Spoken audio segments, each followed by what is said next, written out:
Dragi moji pratitelji, dobro mi došli u kanal Kornelija priče. Zečić odmara.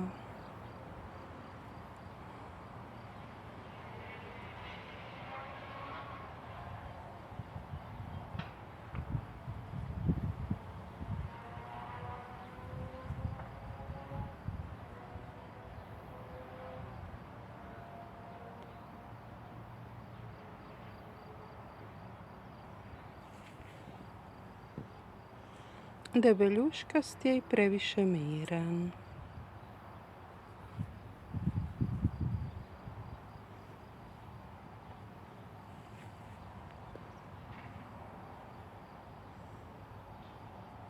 Do sljedećeg susreta.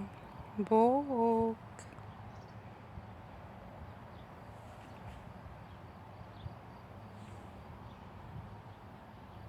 Zečiću!